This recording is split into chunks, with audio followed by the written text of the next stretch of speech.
I am camped out here on the outskirts of Capitol Reef National Park, and now, for my 5th year of living on the road full time, I wanted to go over the biggest lessons I've learned of 2025, and I think it's a good time to do it because we're just 3 days before Thanksgiving right now, so let's get into it. We're going to start with category number 1. Van life specific lessons. Number 1, you will always need better people skills. That can be really hard when you spend a lot of time alone, like you just tend to do when you live on the road. But if you do not have good people skills, and if you are always trying to avoid people, you'll spend your whole time in a van feeling like a convict running away from people. I literally just got woken up by a police officer the other night. I was camped in downtown Loa, Utah. Someone called the cops on me because I was a suspicious van near a park, and that officer and I got along great. Okay, I think it's such an underrated skill. When you get woken up at 3 a.m. and you're upset, you're going to have a much worse time with the person that's waking you up rather than if you just say like, hey, thank you so much for your service. Didn't mean to cause any problems. Certainly not. I'll be on my way right now. You'll be treated so much better. And usually, like the police officer I had, he's like, yeah, man, I'm just really sorry about this. I understand you're not causing any problems, but I do have a great place for you to sleep at down the road. You need to be good at making friends with people. When you have confrontations, when you have maybe potential scary experiences, when you accidentally find yourself on private land, when you get woken up by police officers, people skills will make your life on the road dramatically easier. Don't overlook them. Start conversation with strangers, watch YouTube videos, make sure you spend time around people and talk with them, or else your life on the road is going to be way harder than it needs to be. Van life lesson number 2 is move, okay? I've talked to way too many people who call themselves van lifers or are trying to do like car life like I did for the first 2.5 years, but they never leave their hometown or they never leave their home state, or maybe they know one other spot down in Southern California that they go to and spend most of their time there. I've never understood how van lifers can stay in one spot for 2, 3, 4 weeks. It doesn't make any sense to me. Like, I'm moving every probably 5 to 7 days. I used to be every 2 days when I was living in my car, and this is something I think you need to do when you have the opportunity to see as many places as you do when you live in a van. That I think a lot of people just get scared and don't know how things are going to go when they go somewhere else, or they buy into the idea that being a van lifer or living in your car is somehow being a second-class citizen, and you need to hide from the world and try to make sure that everything's okay. Just focus on your finances. Listen, dude, the greatest experiences, the greatest opportunities are usually over the hill. All right, there's something waiting for you out there, especially if you're young and you're just starting this right now. You need to get out there and do something, because staying in one spot is stagnation, and it'll just make you feel worse if you're living in a van and staying in northern Idaho, like where I'm from, when it's raining and winter and cold. So don't be afraid to move. Go to the new state. Try to figure out what winter in Vermont is like. Okay, it might not always work out great, but these unknown experiences are usually where the greatest things in life end up. Like, turn off your Google Maps, go somewhere. This camp spot I have right now is a place I've never been to before. Only got here because I turned off my phone and was like, oh, I wonder what's down that dirt road. The greatest experiences are when you're brave enough to go check out the unknown. So lesson number 2, don't be afraid to move. It's worth it. And finally, lesson number 3, probably the most important of all of them, is invest time in your health. That includes your mental health, but I'm really talking about physical health, getting strong, healthy, durable, injury-proof. Because listen, man, if you're living in a van like I was, especially when I first started, you're not affording health insurance, right? You need to be healthy and strong and able to survive sickness and able to adventure outside in some of these places. I'm shocked at the amount of van lifers I meet who are in awful shape. When you have as much free time as you do in a van, especially if you're working online and spending a lot of time moving and going to all these hiking trails, take advantage of it. Learn how to eat. Intuitive eating is a luxury you get after you learn how to count your calories and understand macronutrients. Get outside and walk every day. Sleep well. All these things are so important for having a good life on the road, because when you look good, you feel good. And when you feel good, you don't feel like a second-class citizen when you're walking into every coffee shop. Like, this is really important to figure out your health, and you might as well do it right now while you can, because if you wait too long until you're late 30s, 40s, 50s, and never taken care of your health, and never lifted in the gym, never went and run up the mountain every day, you're gonna regret it, and you're gonna have injuries that last for the rest of your life. This is your opportunity to take care of your health right now. So squat, ride a bike, build muscle. All right, it's so important. And a note on being really fit: it's not as hard as you think it is. It doesn't take all day. You can do it. Second category I have for you are general life lessons. These are life lessons that I have come across mostly this year. They're beliefs I've developed over time, but these are big lessons that have stood out to me in 2025. Life lesson number one is spend more time alone. A lot of people are scared of that, and actually one of the most common questions I think all van lifers get asked about living on the road alone full time is, don't you get lonely? No, not these days. I really don't, or very rarely, get lonely. It does happen from time to time. My first year alone on the road was the loneliest, most depressing year of my entire life. It was brutal. I drove from Idaho to California to Maine to Florida, all the way down to Key West, and I remember sitting on this beach thinking, like, dude, what have I done? I've never been more lonely, depressed ever before. Just felt so like I didn't have anybody who could understand what I was going through. After that first year, though, I started to get a lot more comfortable with myself on the road. Now, I don't need anybody to go hike the mountain or do the things I want to do. And that is a superpower that everyone needs to have, is that to do something you want to do just because you want to do it, not because you need your friends to do it with you. Another huge part about spending more time alone is you really get to understand what your thoughts and your voice sounds like up here. If you spend your whole life around other people, you'll always have somebody else telling you what you should do, how you should be, where you should go, what the best choice is. All these things bouncing around in your head, scrolling through social media, watching the news, they're all thoughts somebody else has said, get in there, and crammed it in your head.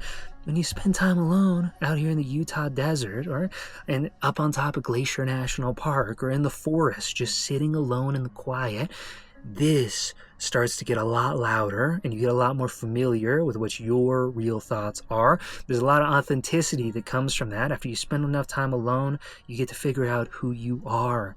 And then there's a lot of confidence that comes with that.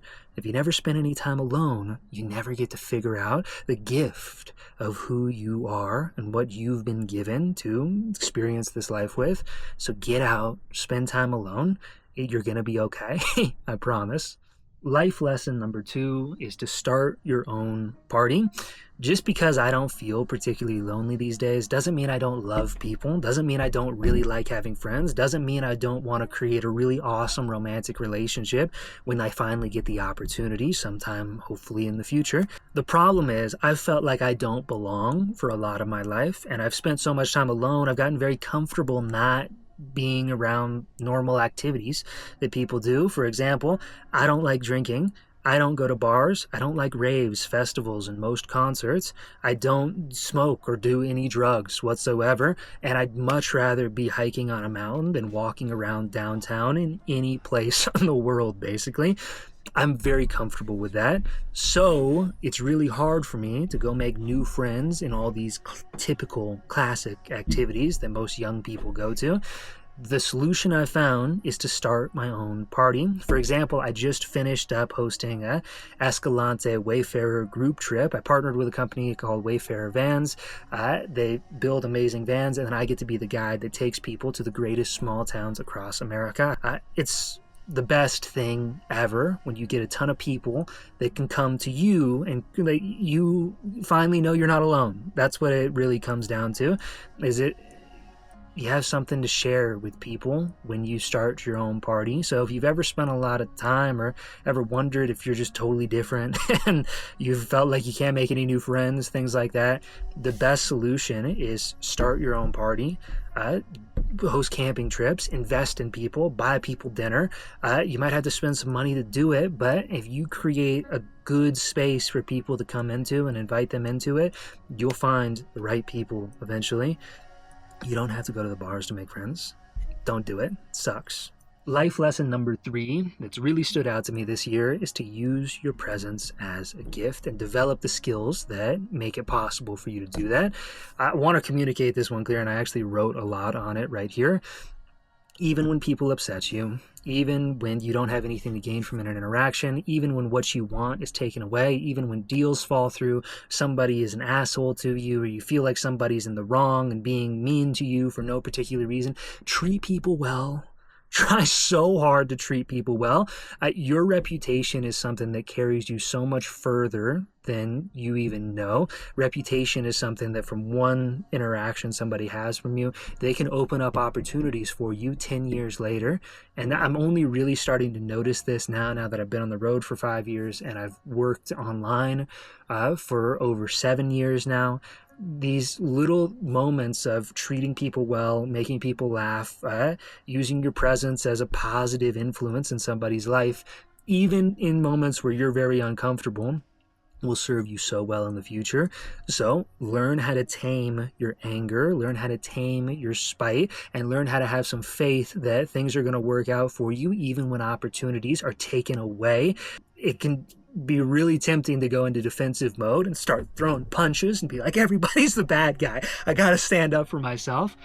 Treat people well in those moments. It doesn't mean getting walked over. It doesn't mean accepting disrespect. It just means making the best try that you can, giving it the old college try to make everybody in the room feel good when you walk in the room.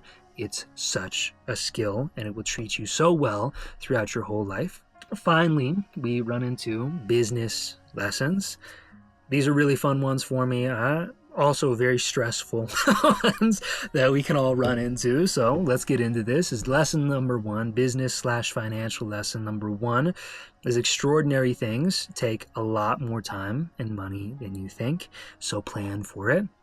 So there's something called golden handcuff syndrome, where you get into a really good paying position when you're young and you can't leave because your lifestyle creep starts to come up. So you start making a lot of money and all of a sudden you need a lot of money to maintain your life and continue surviving off of everything that you've built so far. I think it's the wrong way to approach life. When you're young, like I am right now, who's going through a career shift, trying to move away from copywriting and full into content creation and hosting my own group trips, especially, is the thing I want to have my primary business be. You're going to change when you're young. And if you're caught in golden handcuff syndrome, you don't have the opportunity to change because you need to make a ton of money to just survive because you've taken on all these responsibilities.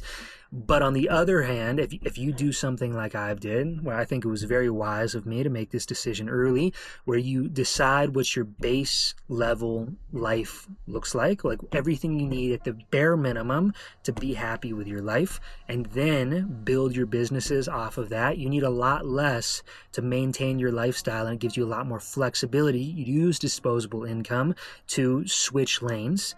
For example, I spent money on this van and spent a ton of effort doing copywriting to buy a $68,000 van is probably what this all ended up costing, something like that. And it was really stressful to do all of that. But now, in a moment where I'm career shifting and I'm making less money than I did last year, I don't have to be freaking out because I can still survive off of less than I made last year. I don't need a lot to be able to survive and still be happy. My bare minimum requirements let me have the opportunity to change. I think it's a huge thing. Don't overexert yourself. Don't overinvest yourself, because you need to know you're going to change and you're going to have new opportunities, better opportunities presented to you the further you go down the road.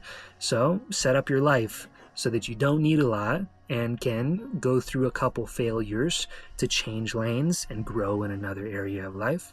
Business lesson number 2 is make a real effort to understand people's goals before you work together. I've made this mistake many, many times. When I had good opportunities come up with the wrong people, I've accepted them and had bad situations come out of it, broken relationships, people who were upset, me included, about things that, like, why shouldn't have they gone this way? This is what I thought our goal was. No, no, no, it was my goal. I never made the effort to understand what other people wanted out of working with me. So whenever you're making partnerships with somebody, you need to make sure you understand exactly what their goals are for the future. A loose vision for yourself and loose goals for yourself will attract you a lot of opportunities, a lot of potential things that look shiny and you can grab at. But they won't always be the right people. A strict vision, where you know exactly what you want for your life, might attract less partners, but when you do attract partners and those people you get to work with, they'll be the right people. So get really clear on that vision, and then it's really easy to work with people. Business lesson number 3, and maybe the most important one that I've shared of all of today, is that money is not the goal. Money is the tool to help you achieve the goal. I have a lot of stories about this, and I think I'll probably go in and post-production, Jake, and throw a lot of that in here. But basically is that I've seen so many people who have decided to make money their God, country, and savior, where the only goal ends up becoming growing their bank accounts. If I have money, things will be okay. Well, money is a tool. Money is an amplifier of your character as well. So based on what you've developed inside of yourself, the more money you acquire, the more what's inside of here will glow. So if you're really confident you're a good person, more money is going to amplify your goodness and allow you to bring more people into a life that you're really proud of and make everything better around you. If you don't settle with you yourself inside here first, though, money is going to cause more anguish and torture and stress the more that you try to grow it, because you haven't figured out your base yet. It's an amplifier for what you want out of your life. Having a solid vision for your life also makes taking risks a lot more reasonable. So if you're just trying to make money your whole life, like you're buying a house so you can rent it out and sell it one day in the future, it's really hard, man. Like, if that's your only goal, deals almost never work out. That's just from personal experience. I've seen all these people who've chased money. I'm gonna do this because one day I'll make me a millionaire. It turns out horribly every time because they don't have any vision. What happens next? What happens when things get hard? Money isn't worth taking risks and taking on the tremendous toll that financial stress puts on you, but taking risks for a vision that's going to make your life and everybody's life around you a better thing. Like my Wander Blue travel business, I want to protect wild places, and the only people who protect wild places are people who've seen wild places, and the only way to get people to see wild places is to open up and make them accessible in group trips that are affordable for pretty much anybody. So those are the risks that are worth taking. That's why personally, this is a great story, is that I invested $9,900 in an Airbnb in Madeira, Portugal, most expensive house I've ever bought in my life, with no guarantee I'd make any of that money back. It was a risk, just hoping that other people would want to sign up and come with me to Madeira, Portugal. That's a risk worth taking because it's a vision for the future. It's not just about money, it's about making an impact on people's lives. This is such a perfect time of year to talk about these lessons because directly after filming this video, I went to celebrate Thanksgiving with my family.